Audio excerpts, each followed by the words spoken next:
Hi, so today I'm going to be coloring a page from my new book, Coloring History, the Ultimate Tudor Coloring Book. And the page I'm coloring, I've already started, and I want to show you how I achieved this layered look using 3 different colored pencils on this portrait based on Mary Queen of Scots. The portrait in real life is not this pink, but I just wanted to make it pink. But it does have some pinky hues to it, so I thought I would show you how I achieved this layered look without making an ultra pink and also adding some shadow and some yellow, like a yellow glaze over the whole thing. No matter what coloring book you're using, I always like to recommend putting a sheet of paper behind the piece you're working on. This not only adds to the sort of softness of the paper that you're coloring, it gives it a little nice cushion, but it also protects the page behind it from any indentation you might make while you are coloring. So I'm not using a super heavy pressure here with this light pink color.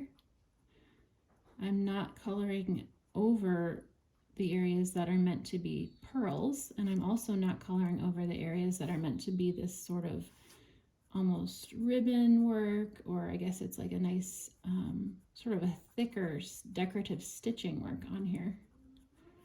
So I'm just going in between here.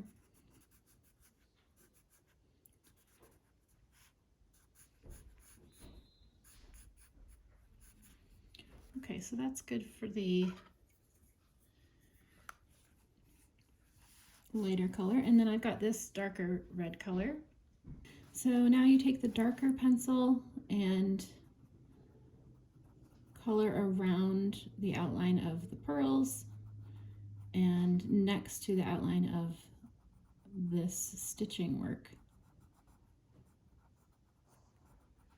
You can make this as intricate as you want. The drawing is quite intricate, but I tend to not go into high amounts of detail. I like to just kind of add the color in a relaxed way.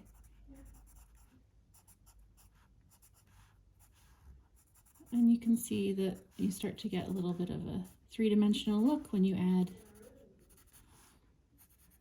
the darker colors.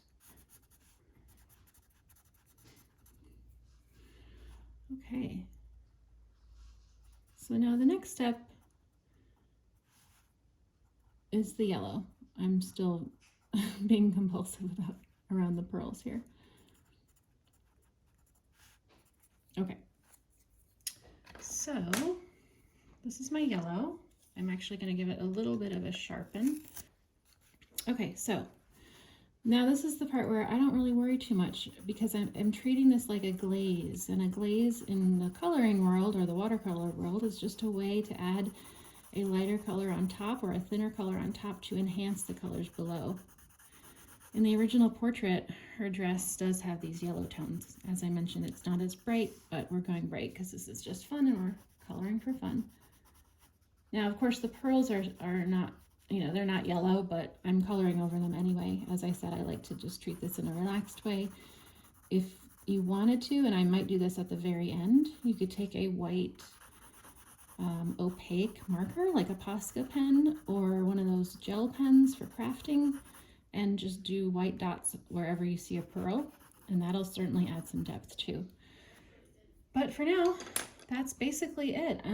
The last step, which I did on these two, which they look a little softer, is I use this white to blend the colors together, and using a white colored pencil is a technique that colorists use to blend their colors together. So yeah, that is basically it. And then I will continue that technique for the rest of the dress, and I'll show you some of the steps along the way.